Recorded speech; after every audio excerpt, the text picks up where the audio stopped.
He sat in the center of the most exclusive restaurant in Manhattan, looking like a statue carved out of ice and disdain. Lorenzo Moretti, the man who owned half of Europe's shipping lines. For 45 minutes, waiters had tried to impress him. Managers had tried to charm him. But Lorenzo hadn't spoken a single word. The silence was deafening. It was terrifying. Then, a struggling waitress named Evelyn made a mistake. Or at least, everyone thought it was a mistake. She didn't offer him the menu. She didn't apologize. She leaned in and whispered 5 words in a dialect only a ghost from his past should know. The billionaire didn't just speak. He shattered the world she knew. Evelyn thought she was just serving dinner. But she was about to be served a destiny filled with betrayal, bloodlines, and $1 billion secret. The crash of ceramic against tile echoed through the kitchen of Le Privé, Manhattan's most pretentious dining establishment. "You are clumsy, Evelyn! Worthless!" Marceline Thorne, the floor manager, hissed, his face turning a shade of purple that clashed with his cheap tie. "That was a vintage plate. It's coming out of your tips." Evelyn Vance didn't flinch. She just knelt, picking up the shards of white porcelain.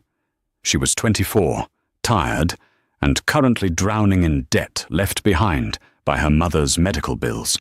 She didn't have the luxury of pride. "I'm sorry, Marcelin." The floor was slick. "Sorry doesn't pay the overhead," Marceline sneered.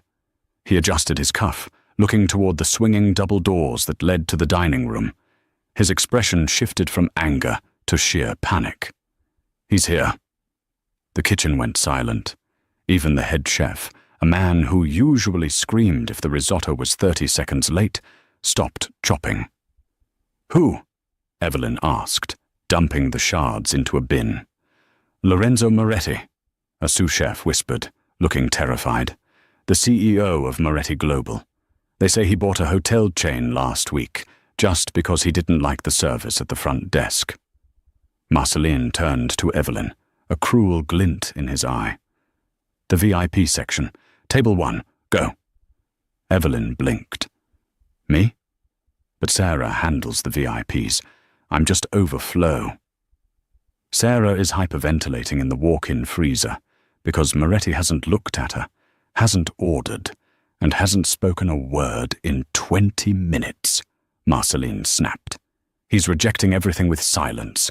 Go out there, pour the water, and if you mess this up, don't bother coming back tomorrow." Evelyn wiped her hands on her apron, took a deep breath, and pushed through the doors. The atmosphere in the dining room was heavy, like the air before a thunderstorm. At the center of it all sat Table 1. Lorenzo Moretti was terrifyingly handsome, in the way a storm front is beautiful right before it destroys your house. He wore a charcoal suit that probably cost more than Evelyn made in a year.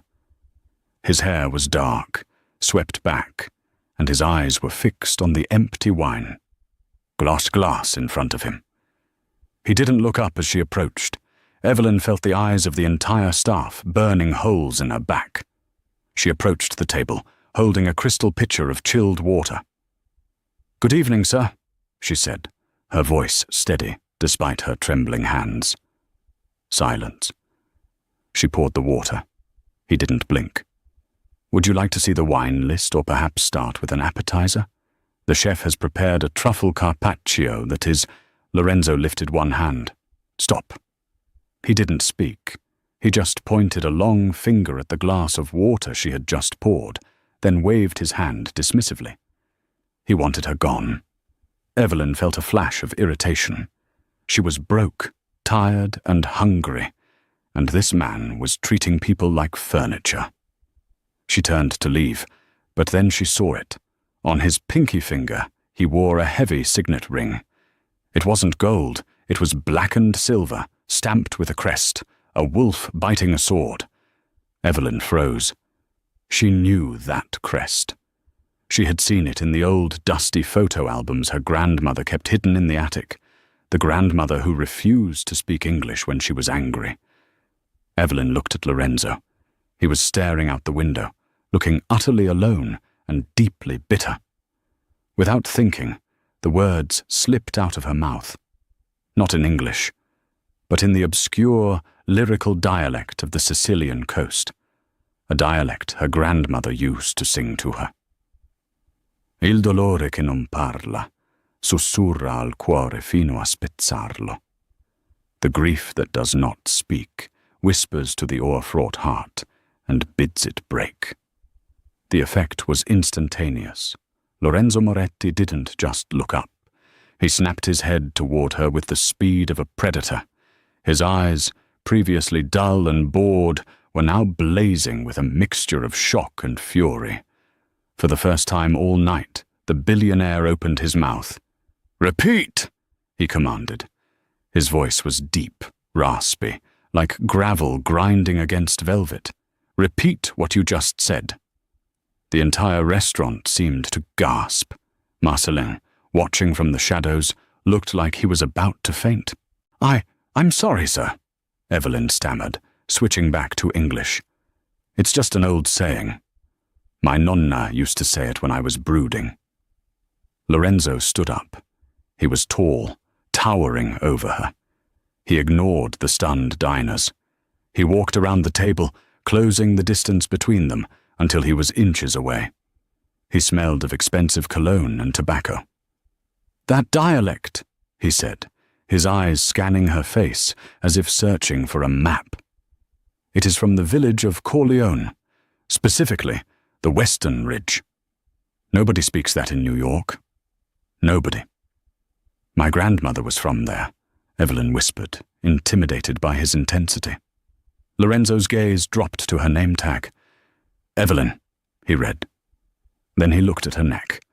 A small, cheap silver chain hung there, holding a tiny locket she never opened. "Give me your hand," he demanded. "What?"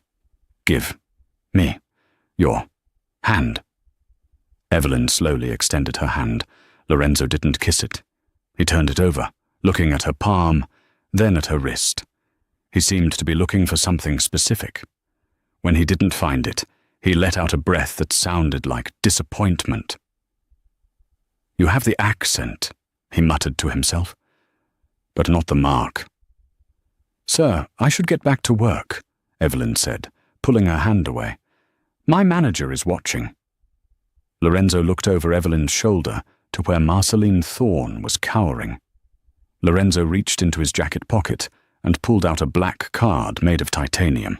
He dropped it onto the table with a heavy clink. "Manager!" Lorenzo barked. Marceline sprinted over, sweating profusely. "Yes, Mr. Moretti. I apologize for the waitress. She is new. I will have her removed immediately." "Shut up," Lorenzo said calmly. "Bring me the bill for the entire restaurant. Everyone currently eating. I am paying for everyone's meal." Everyone, sir?" "Yes. And then I am buying out this waitress's contract." Marceline blinked. "Excuse me?" Lorenzo turned his dark eyes back to Evelyn. "She's fired, because she is coming with me." "I am not going anywhere with you," Evelyn said, planting her feet firmly on the sidewalk outside Le Privé. It was raining now, a cold New York drizzle. A sleek black limousine was idling at the curb, its back door held open by a massive bodyguard who looked like he ate concrete for breakfast. Lorenzo Moretti stood under a large black umbrella, unbothered by the weather. "Evelyn, do not be difficult. You just lost your job. I saw your manager's face. Even if you go back in there, he will make your life hell because I caused a scene." "You caused a scene!" Evelyn shouted, clutching her thin cardigan around her. "You can't just buy people." "I didn't buy you. I hired you," Lorenzo corrected, his voice devoid of emotion. "Get in the car." "For what? To be what?" Lorenzo stepped closer, shielding her from the rain with his umbrella. The proximity was overwhelming. Up close, she saw the exhaustion etched into his features. He wasn't just arrogant. He was haunted. "My translator," he lied. She knew it was a lie, but he said it smoothly. I have business dealings requiring nuance. That dialect you speak? It is rare. I need it. I'm a waitress, Mr. Moretti, not a corporate linguist. I will pay you $10,000 for tonight alone, he said. Evelyn choked on the air. $10,000. That would clear her mother's medical debt. It would pay the rent for 6 months. It would save her. She hesitated, looking at the warm interior of the limo, then back at the restaurant where she spent 12 hours a day being treated like garbage. Just tonight? She asked. Just tonight, Lorenzo promised. If you wish to leave afterward, my driver will take you to your door. Evelyn got in the car. As the door clicked shut, sealing out the noise of the city, the atmosphere shifted. The car smelled of leather and scotch. Lorenzo sat across from her, pouring 2 glasses of amber liquid. Drink, he said, sliding a glass to her. It will calm your nerves. Evelyn didn't touch it. Where are we going? To the Moretti estate in the Hamptons, he said. The Hamptons? That's 2 hours away. You said tonight? We will take the helicopter, he said, casually, as if suggesting they take a taxi. Evelyn sank back into the leather seat. She had made a deal with the devil. She watched him as he checked his phone. Why that dialect? She asked softly. Why did it matter so much? Lorenzo paused. He looked out the tinted window. My younger brother, Matteo, disappeared 15 years ago. He was taken from our villa in Sicily. The last thing he heard was a lullaby in that dialect. It was our nanny who took him. Evelyn felt a chill that had nothing to do with the air conditioning. I'm sorry. Don't be, Lorenzo snapped, his vulnerability vanishing instantly. We are going to meet my grandfather. He is dying, and he has become delirious. He only speaks the old tongue now. I need you to translate his final wishes. It sounded plausible, but Evelyn had a gut feeling that Lorenzo Moretti was leaving something out. They arrived at the heliport, and within minutes, they were soaring over the glittering skyline of Manhattan. Evelyn looked down, feeling small. What is your last name, Evelyn? Lorenzo asked over the headset. Vance, she said. My father was American. My mother was Italian. Rossi. Lorenzo stiffened visibly. He didn't say another word for the rest of the flight. When they landed at the estate, it wasn't a house, it was a fortress. High stone walls, iron gates, and armed security guards patrolling the perimeter with dogs. This wasn't a home for a dying old man. It was a bunker for a war. They were ushered into a massive library. The room was dimly lit, filled with books bound in leather that looked centuries old. In the center of the room sat a wheelchair, and in it, a man who looked like a withered version of Lorenzo. Nonno, Lorenzo said, his voice unusually gentle. I brought someone. The old man, Giovanni Moretti, lifted his head. His eyes were milky with cataracts, but his mind seemed sharp. He muttered something incomprehensible. Lorenzo looked at Evelyn. Translate. Evelyn stepped forward. The old man was speaking fast, his voice raspy.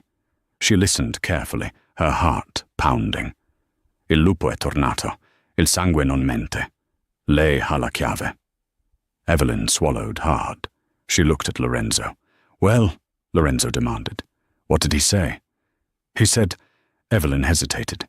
He said, the wolf has returned. Blood does not lie. She has the key. Lorenzo's face went pale. He reached into his pocket and pulled out a gun, setting it on the desk. Evelyn screamed and backed away. I knew it, Lorenzo whispered, looking at her with a mix of hatred and awe. You aren't just a waitress, are you, Evelyn Vance? I don't know what you're talking about, Evelyn cried. Please, I just want to go home. You can't go home, Lorenzo said, his voice dropping to a dangerous growl. Because you are wearing it." "Wearing what?" "The locket."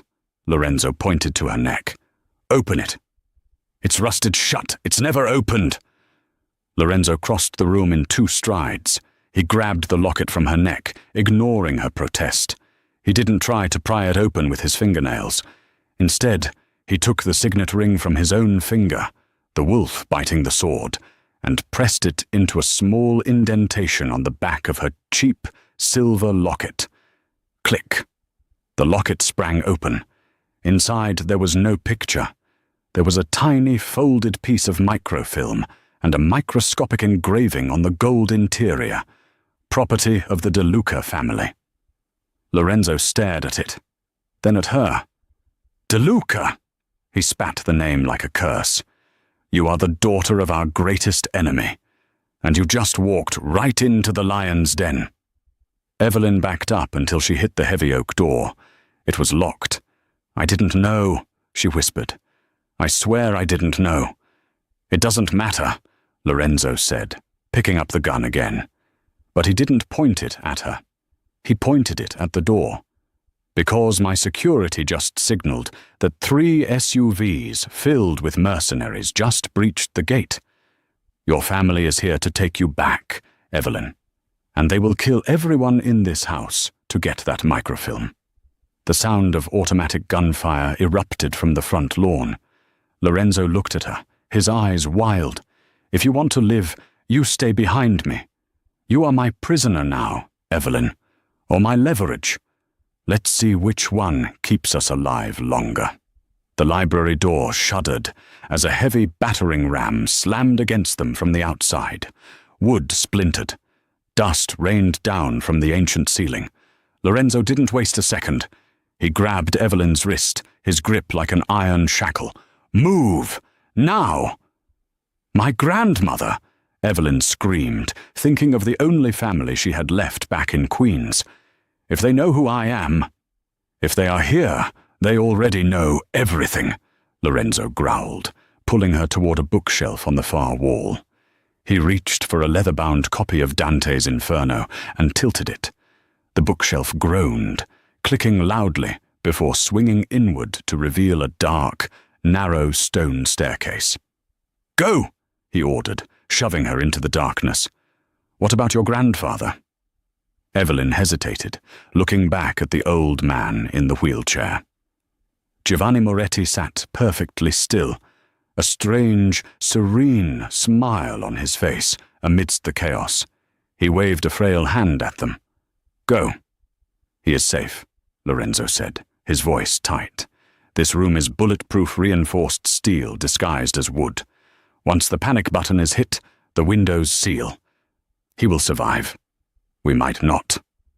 Lorenzo stepped into the passage and hit a switch. The bookshelf slammed shut, just as the library doors burst open. The muffled sound of shouting men and heavy boots faded as they descended into the cool, damp air of the tunnel. "Where are we going?" Evelyn panted, struggling to keep up with Lorenzo's long strides in her worn-out Waitress sneakers. "Underground garage, half a mile north. It exits into the forest," Lorenzo said. He stopped abruptly at a steel door, punching a code into a keypad. He glanced at her, his eyes scanning her face in the dim emergency lighting. "You are trembling." "I'm terrified," Evelyn snapped, adrenaline making her bold. "Half an hour ago I was serving risotto. Now I'm in a secret tunnel with a billionaire who thinks I'm a mafia princess. Give me a break." Lorenzo stared at her for a beat, and for the first time, something flickered in his eyes. Not warmth, but respect. "Keep that anger. Fear makes you hesitate. Anger makes you survive." The door hissed open. They stepped into a concrete bunker filled with cars that looked more like spacecraft. There was a matte black Lamborghini, a vintage Jaguar, and a monstrous armored SUV. Lorenzo bypassed the sports cars and went straight for the SUV. "Get in the back. Keep your head down." As soon as the engine roared to life, the garage door began to lift. But they weren't fast enough, As the SUV peeled out onto the gravel service road, headlights blinded them. 2 black trucks blocked the path. Men in tactical gear raised assault rifles. "Get down!" Lorenzo roared. Evelyn threw herself onto the floorboard just as the windows shattered. The sound was deafening. Pop, pop, pop, pop. Glass raining down like diamonds. Lorenzo didn't flinch. He slammed the accelerator, ramming the armored front of the SUV into the side of the blocking truck. Metal screeched against metal, sparks flying into the night. The impact spun the truck out of the way. Lorenzo gunned it, the SUV fishtailing on the wet leaves before gripping the pavement of the main road. "Are you hit?" Lorenzo shouted over the roar of the engine. I don't think so," Evelyn cried, checking herself for blood. She crawled up to the seat. "Who are they? Why are they shooting at us if they want me?" "They don't want you alive, Evelyn," Lorenzo said grimly, watching the rearview mirror. "The DeLuca family is split into 2 factions. One wants the heir, you, to lead. The other wants you dead, so the current boss, your uncle, stays in power. Welcome to the family reunion." Evelyn felt sick. "My mother. She never told me." "She was protecting you," Lorenzo said, swerving to avoid a deer, "or hiding her shame. The DeLucas are butchers. They killed my parents 20 years ago." The car went silent. The weight of his words filled the space between them. Evelyn looked at his profile, the sharp jawline, the intense focus. He wasn't just saving her. He was saving the daughter of his parents' murderers. "Why are you helping me?" she whispered. "If you hate them so much, why not just throw me out of the car?" Lorenzo's eyes flicked to the rearview mirror again. 3 sets of headlights were pursuing them, gaining fast. "Because," he said, shifting gears violently, "that microfilm in your locket is the only lead I have on my brother. And because—" He trailed off, his jaw tightening. "Because what?" "Because I don't kill civilians," he lied. "Hold on, I'm going to try something stupid." Lorenzo slammed on the brakes. The SUV skidded to a halt in the middle of a bridge. "Get out," he commanded. "What?" "Get out! Jump the rail. There is a river below." "Are you insane? Do you trust me?" He looked at her, his dark eyes blazing. "No." "Good. Trust gets you killed." Lorenzo grabbed her hand, kicked the door open, and dragged her out into the rain. The pursuing cars were seconds away. He pulled her to the edge of the bridge. Below, the dark water churned. "On 3, he said. "Lorenzo, I can't swim." "Then hold your breath." He didn't wait for 3. He wrapped his arm around her waist, pulled her close against his hard chest, and jumped. The wind rushed past her ears, followed by the shocking, freezing impact of the water. Evelyn woke up coughing water. Her lungs burned, and her body was shaking so violently her teeth clattered together. She was lying on a wooden floor. There was a fire crackling nearby. She pushed herself up, her vision blurry. She was in a cabin.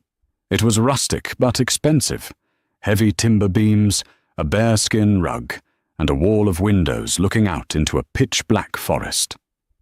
"You swallowed half the Hudson River," a voice said from the shadows. Lorenzo was standing by the fireplace. He had stripped off his ruined suit jacket and was wearing a white dress shirt, soaked through and clinging to his muscular frame. He held a glass of brandy. "Here," he said, walking over and crouching beside her. He held the glass to her lips. "Drink. It will warm the blood." Evelyn took a sip, coughing as the liquid burned her throat.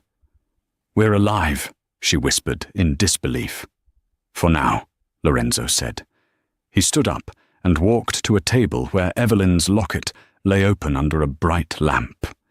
He had a magnifying glass in his hand. "Did you find out what it is?" Evelyn asked, pulling a blanket around her shoulders. She felt exposed, vulnerable. Her waitress uniform was ruined, wet and muddy. "It is a bank account number," Lorenzo said, his voice devoid of emotion. Zurich. And a cipher key. For money? No, for a vault. Lorenzo turned to face her.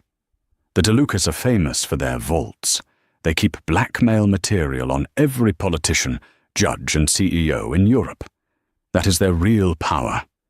And you have the key to their kingdom around your neck. Evelyn stood up, her legs wobbly. I don't want it. Take it. Take the key, take the money, I don't care. I just want my life back. Lorenzo laughed, a dry, humorless sound. Your life is gone, Evelyn. The moment you opened your mouth in my restaurant, the old Evelyn died. You are a target now. If I let you go, you will be dead within the hour. So what? I'm your prisoner? My guest, Lorenzo corrected, until we figure out how to use this to destroy them. Destroy them? Evelyn stepped closer to him. These are people I don't know. You talk about war and destruction. I'm worried about my rent. I'm worried about my cat. I'm not a soldier, Lorenzo. You are a De Luca, Lorenzo shouted, losing his composure. He slammed his hand against the wall, making her jump. It is in your blood. Treachery is in your DNA. Stop saying that, Evelyn screamed back, tears welling in her eyes. My mother was a nurse. She was kind and soft, and she sang me lullabies. She wasn't a monster. Then why did she run? Lorenzo challenged, stepping into her personal space. He loomed over her, his eyes searching hers. Why did she flee Sicily 24 years ago? The same year my parents were killed. I don't know. Liar! I don't know! Evelyn sobbed, pushing against his chest.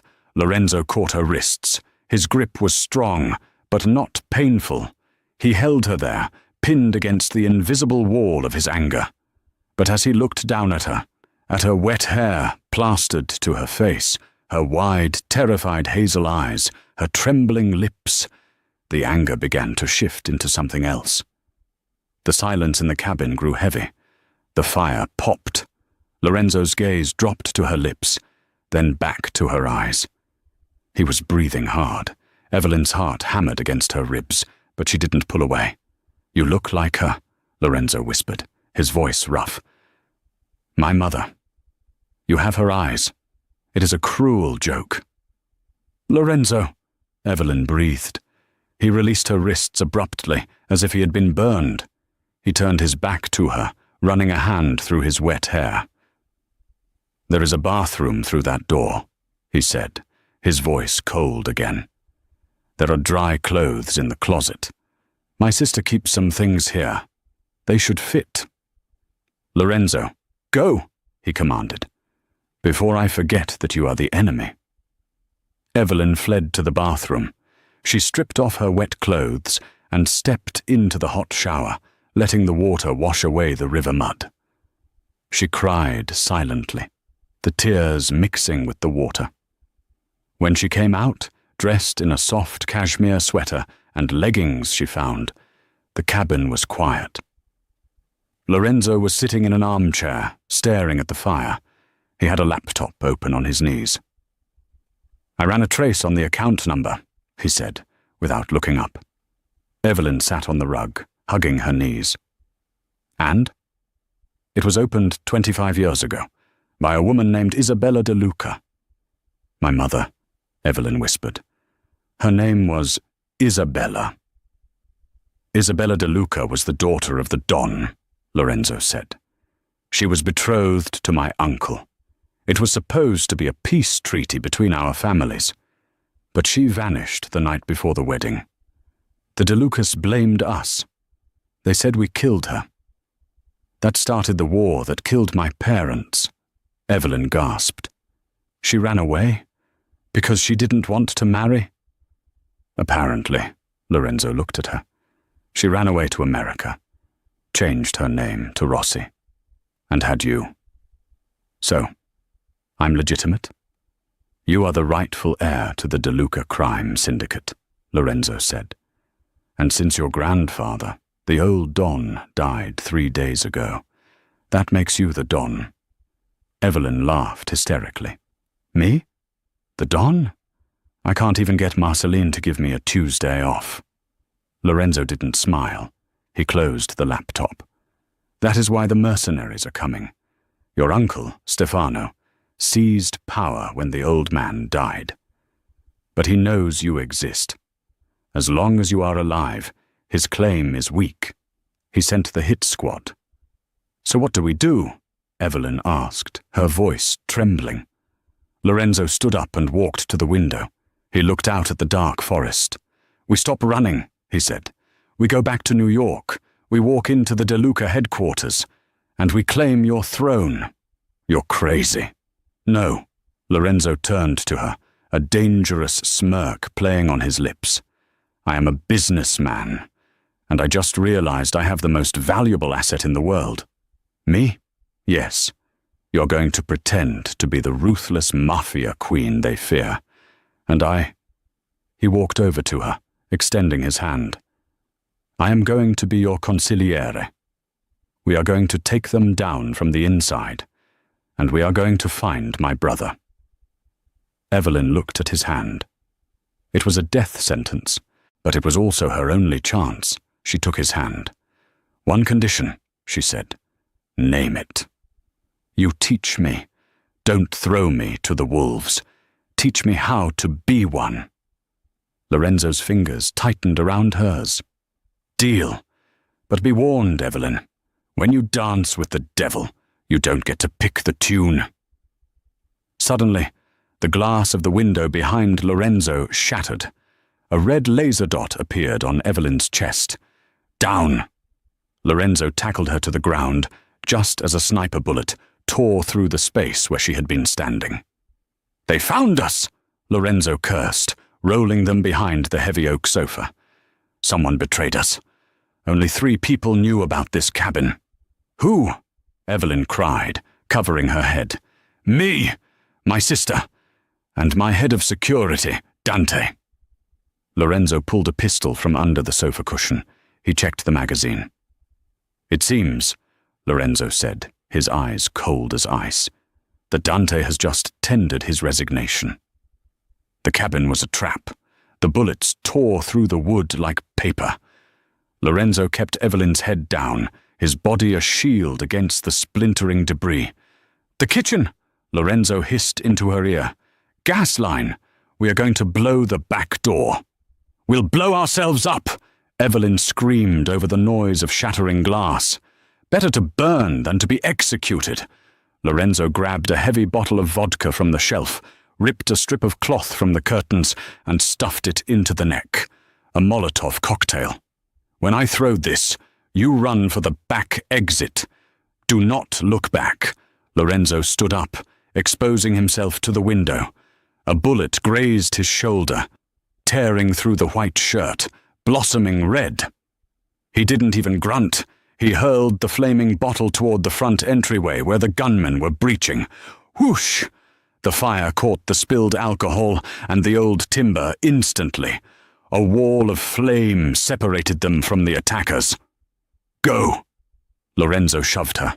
Evelyn scrambled through the back door, tumbling out into the freezing night air.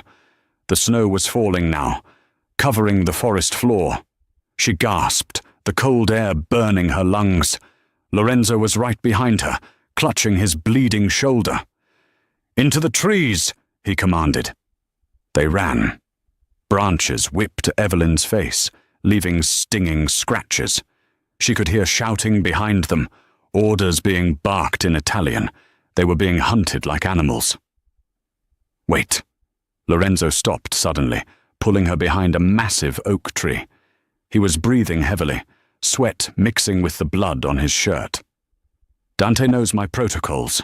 He knows I would head for the secondary extraction point at the ridge. We can't go there. Then where do we go? Evelyn whispered, her teeth chattering.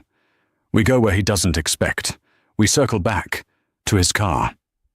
It was insane, but it was the only option.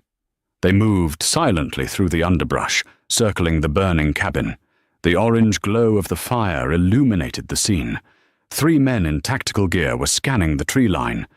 And there, Standing by a black SUV was Dante. He was a tall man with a scar running down his cheek, a man Lorenzo had trusted with his life for 10 years. He was calmly smoking a cigarette, watching the house burn. "Stay here," Lorenzo whispered to Evelyn. "If I die, take the keys from his body and drive." "Lorenzo, no." Lorenzo stepped out of the shadows. He didn't have a gun. He had lost it in the scramble. He walked toward Dante with empty hands. "Dante!" Lorenzo's voice boomed. The security chief spun around, hand going to his holster, but he paused when he saw Lorenzo standing there, unarmed and bleeding. "Boss," Dante said, a flicker of regret in his eyes. "You should have burned in the house. It would have been cleaner." "Why?" Lorenzo asked, walking closer. The other mercenaries turned their weapons on him. "I gave you everything. A life. A purpose." "Stefano De Luca gave me my sister back," Dante said quietly. "He kidnapped her 3 days ago. He said if I didn't deliver the girl and you, he would send her back to me in pieces." Lorenzo stopped. The betrayal made sense now. It wasn't greed. It was leverage. "Let the girl go, Dante," Lorenzo said. "She is innocent." "Nobody is innocent in our world, Lorenzo. You taught me that." Dante raised his gun, aiming it at Lorenzo's chest. "I'm sorry." Crack.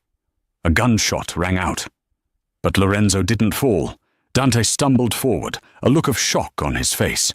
He dropped his gun and clutched the back of his knee. Evelyn stood 20 feet away, holding a discarded pistol she had found in the snow. Dropped by one of the mercenaries during the breach, she was shaking, holding the gun with 2 hands. But her aim had been true. She had shot Dante in the leg. "Run!" Evelyn screamed. Lorenzo didn't waste the distraction. He lunged at Dante, tackling him to the icy ground. The other mercenaries opened fire, but they were afraid of hitting their own leader. Lorenzo, fueled by adrenaline and rage, knocked Dante unconscious with a brutal strike to the temple. He grabbed Dante's keys and his radio. "Get in the car!"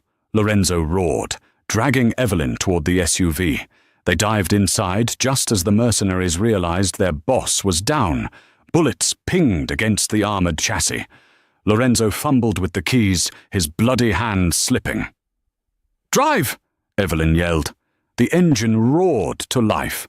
Lorenzo stomped on the gas, and the heavy SUV plowed through the snow, knocking aside a mercenary who tried to block the path. They careened down the mountain road, leaving the burning cabin and the traitor behind. Once they were on the highway, speeding back toward the city lights, the adrenaline crash hit them. Lorenzo slumped against the steering wheel, his face pale. The blood loss was getting to him. "You shot him," Lorenzo murmured, glancing at her. "You shot him." "I missed," Evelyn said, her voice hollow. "I was aiming for his head."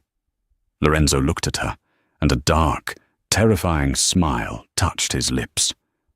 "Maybe you are a De Luca after all." Lorenzo's penthouse in Manhattan was a fortress in the sky. It occupied the top 3 floors of the Moretti Tower, accessible only by a private elevator that required a retinal scan. They collapsed into the foyer. The white marble floors were immediately stained with mud and Lorenzo's blood. "Sophia!" Lorenzo called out, his voice weak. A young woman appeared from the living room. She was stunning, wearing a silk robe with the same dark eyes as Lorenzo. This was his sister. She took one look at the blood, the mud, and the traumatized waitress, and she didn't scream. She went into action. "Medical kit, kitchen table, now," Sophia ordered. 20 minutes later, Lorenzo was stitched up and sitting at the kitchen island, drinking a double espresso. Evelyn was showered, wearing one of Sophia's oversized hoodies, staring blankly at the city skyline through the floor-to-ceiling windows. "So," Sophia said, crossing her arms, "this is her? The waitress who started World War III? She is Isabella De Luca's daughter," Lorenzo said. "She is the heir." Sophia's eyes widened. She looked at Evelyn with new interest. Well, that complicates the dinner plans. What dinner plans? Evelyn asked, turning around. Stefano De Luca is hosting a memorial gala for the old Don tonight, Lorenzo said, reading a notification on his phone. It is a power move. He is going to announce his succession to the other 5 families. If he does that, and they accept him, you are as good as dead. He will have the full power of the syndicate behind him. Then we have to stop him, Evelyn said. We? Lorenzo raised an eyebrow. Evelyn, you are safe here. I can get you a plane to Brazil. New identity. You can disappear. I'm tired of running, Evelyn said, walking back to the table. She looked down at the microfilm on the table. They hunted my mother. They hunted me. If I run to Brazil, they will find me. The only way to be safe is to be the one holding the leash. Lorenzo looked at his sister. Sophia smirked. I like her. We need to walk into that gala, Evelyn said, her voice gaining strength.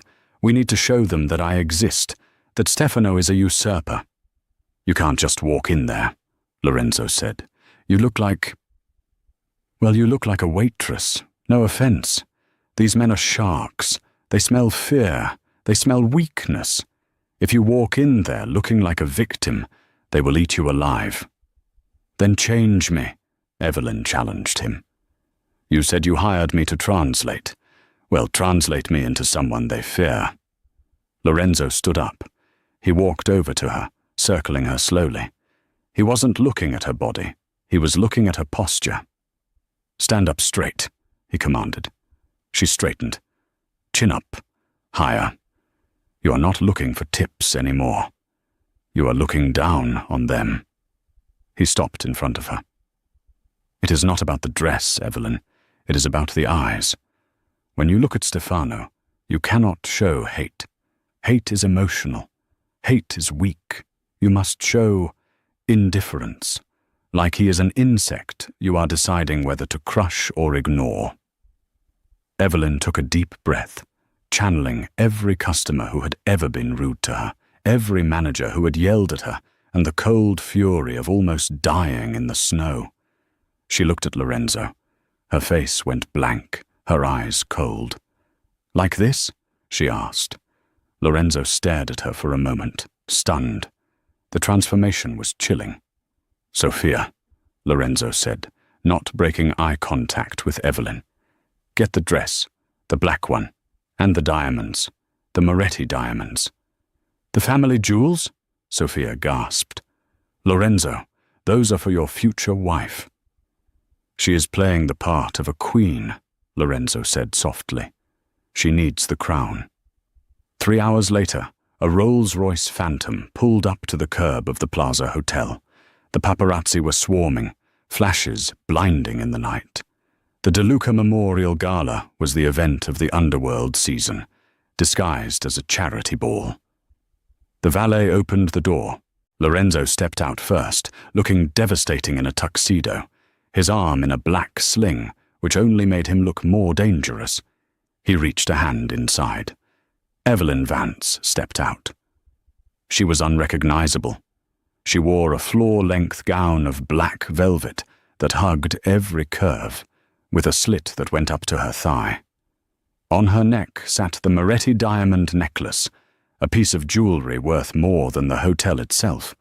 Her hair was slicked back, her makeup sharp and severe. But it was her walk that stopped the cameras. She didn't walk fast. She didn't smile. She took Lorenzo's arm and glided up the red carpet with the terrifying grace of a panther. "Who is that?" a photographer shouted. "Is that a model?"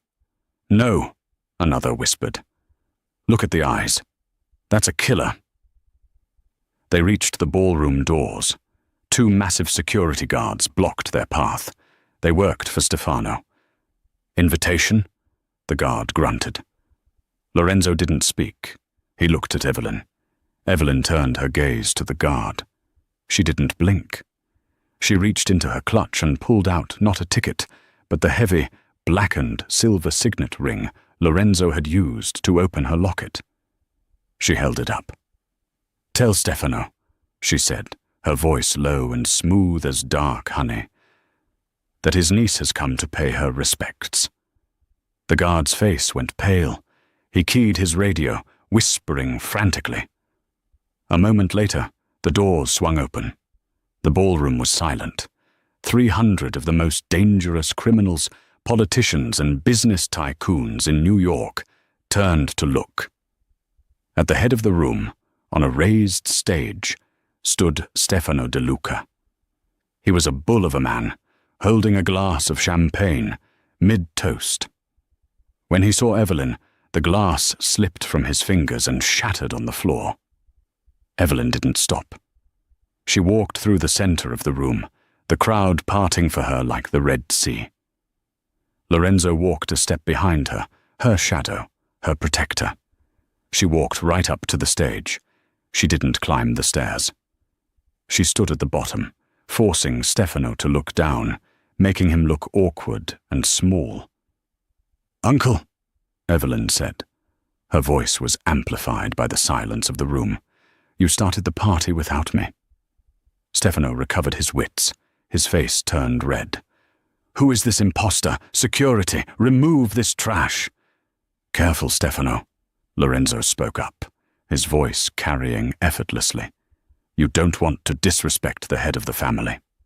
"She is a nobody," Stefano shouted, pointing a shaking finger.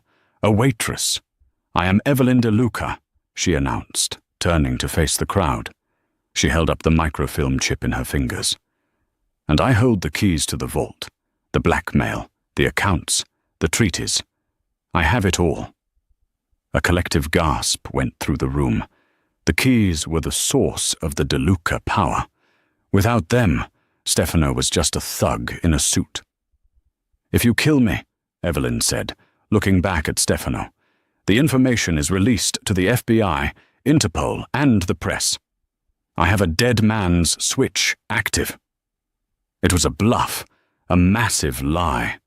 But she delivered it with such conviction that even Lorenzo looked impressed. Stefano looked at his captains. He looked at the other dons in the room. He saw his power evaporating. "What do you want?" Stefano hissed, leaning down. Evelyn smiled. It was the smile of the wolf on Lorenzo's ring. "I want my seat at the table," she said. "And I want to know where you buried Matteo Moretti." Stefano's eyes darted to Lorenzo. "Matteo? You think he is dead?" Stefano began to laugh. It was a cruel, wheezing sound. "You fools," Stefano sneered. "I didn't kill Matteo Moretti. I raised him." He pointed to the back of the room. "Matteo, come say hello to your brother." The crowd parted again. A man walked forward. He looked like Lorenzo, but sharper, crueler. He was dressed in the De Luca colors. It was the sniper from the woods. Lorenzo froze. The color drained from his face. The brother he had spent 15 years searching for, the brother he had mourned, was the man who had tried to kill him 3 hours ago. Matteo stopped in front of them. He looked at Lorenzo with zero recognition, only cold malice. "Hello, brother," Lorenzo whispered. "I have no brother," Matteo said. He pulled a gun on Lorenzo. "I am a De Luca, and you are trespassing." The ballroom held its breath. The air crackled with the kind of tension that usually precedes a massacre. Matteo, the boy who had been stolen, the brother who had been mourned, stood with a steady hand, aiming a customized Beretta directly at Lorenzo's heart. "Matteo," Lorenzo said, his voice cracking. He didn't look at the gun. He looked at his brother's eyes. They were cold, dead, brainwashed by 15 years of De Luca poison. "Put the gun down. Look at me. I am Lorenzo, your brother." "My father is Stefano De Luca," Matteo recited, his voice monotone, robotic.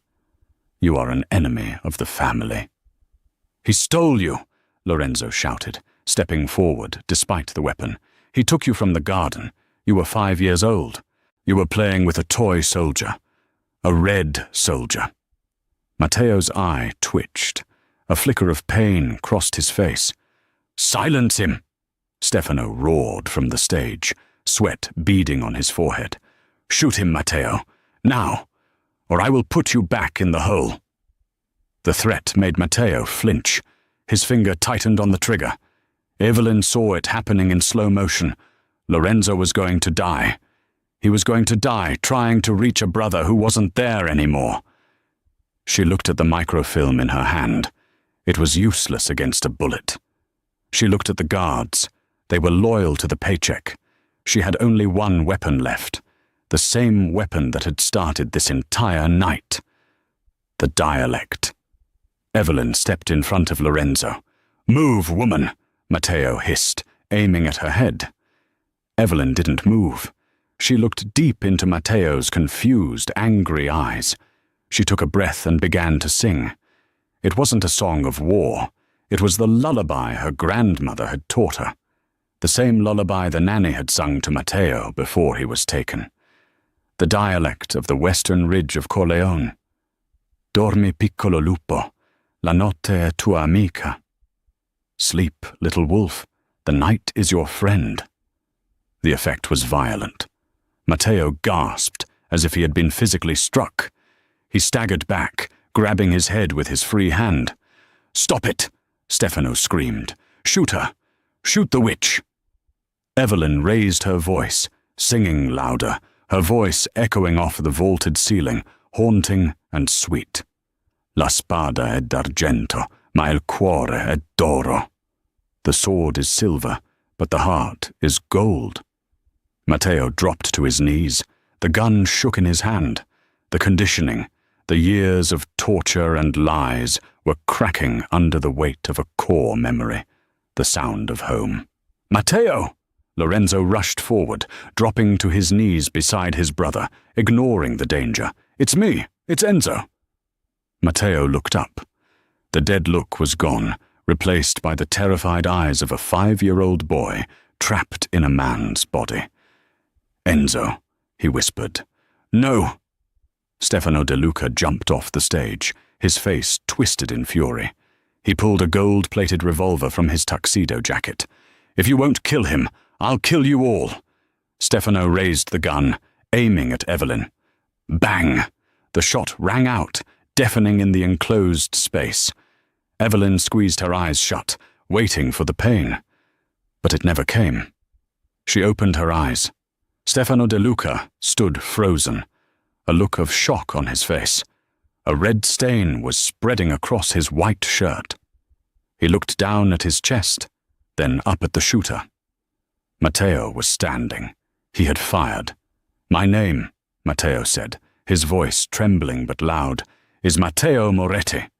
Stefano collapsed backward, crashing into the orchestra pit. The tyrant was dead. Chaos erupted.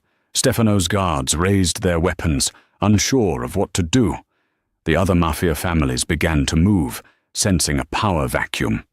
"Stop!" Evelyn's voice cut through the noise like a whip. She snatched the microphone from the stand and climbed onto the stage, stepping over the spot where Stefano had stood. She looked like an avenging angel in her black velvet and diamonds. "Stefano De Luca is dead," she announced. "The succession is resolved." She held up the signet ring, the De Luca crest. "I am the blood heir. I hold the keys to the vault. The accounts are mine. The blackmail is mine. The secrets are mine." She turned her gaze to Stefano's guards, who were currently aiming at Lorenzo and Matteo. "Anyone who fires a weapon in this room," Evelyn said, her voice dropping to a deadly calm, "will have their entire financial history, their home addresses, and their darkest crimes sent to the FBI within 10 seconds. I have the switch." The guards hesitated. They looked at the dead body of their boss. They looked at the fierce woman on the stage. Slowly, one by one, they lowered their guns. Evelyn looked out at the sea of faces, the most powerful criminals in the world. "The war between the De Lucas and the Morettis ends tonight," she declared. "If you want peace, stay and drink. If you want war, come and take it." Nobody moved to challenge her. The Don of the Genovese family raised his glass. "To the new Don," he grumbled. Evelyn let out a breath she felt like she had been holding for a lifetime. She looked down at the floor. Lorenzo was holding Matteo, hugging him tightly. Lorenzo looked up at her, and the look of pride and awe on his face was worth more than all the money in the vault. 3 months later, the sun was setting over the Amalfi coast, casting a golden glow over the terrace of the private villa. Evelyn sat at a wrought-iron table, reviewing a stack of documents. She wasn't running a criminal empire. Not really. She was dismantling it, piece by piece, turning the De Luca assets into legitimate businesses. It was dangerous work, but she was good at it. "You are working too hard," a voice said. Lorenzo walked onto the terrace, carrying 2 glasses of wine. He looked younger, the weight of the world lifted from his shoulders. His arm was fully healed. "Someone has to keep the wolves at bay," Evelyn smiled, taking the glass. "Matteo is doing well," Lorenzo said, leaning against the railing. "The therapy is helping. He remembers more every day. He asked about you." "He's a good kid," Evelyn said softly. "He just had a bad teacher." Lorenzo walked behind her chair. He placed his hands on her shoulders, his thumbs rubbing away the tension in her neck. "You know," he murmured, leaning down so his lips brushed her ear. "I never did pay you." Evelyn turned in her chair to face him. "Excuse me?" "That night at the restaurant, I promised you $10,000 for your services as a translator. I never wrote the check." Evelyn laughed. "I think saving my life and making me a billionaire heiress covers the tab, Lorenzo." "I don't like debt," Lorenzo said, his eyes darkening with intent. He reached into his pocket and pulled out a small velvet box. He knelt on one knee. "I don't want you as my employee. I don't want you as my business partner. I don't even want you as the Don." He opened the box. Inside wasn't a signet ring of war. It was a single, perfect diamond, set in platinum. "I want the waitress," Lorenzo said. The one who wasn't afraid to speak the truth to a man who had forgotten how to listen. "Evelyn, will you marry me?" Evelyn looked at the ring, then at the man who had dragged her into the darkness only to help her find her own light. "I have one condition," she whispered, a playful smile touching her lips. "Name it." "You have to ask me in Italian. The dialect." Lorenzo smiled. He took her hand and kissed her knuckles. "Ti amo, anima mia. Sposami." "Sì," Evelyn whispered. Lorenzo stood and pulled her into a kiss that tasted of wine, ocean air, and a future that belonged entirely to them, the waitress and the billionaire. They had started with silence, but they ended with a promise that would last forever. And that, my friends, is how a simple glass of water and a few words in a forgotten dialect took Evelyn Vance from cleaning tables to ruling an empire. I bet you didn't see that twist with the brother coming, did you? This story just proves that sometimes the quietest people have the loudest destinies. I really hope you enjoyed this journey of romance, betrayal, and high-stakes mafia drama. If you did, please do me a huge favor. Smash that like button right now. It helps the channel so much. And if you want more stories like this, where billionaire CEOs meet their match in the most unexpected ways,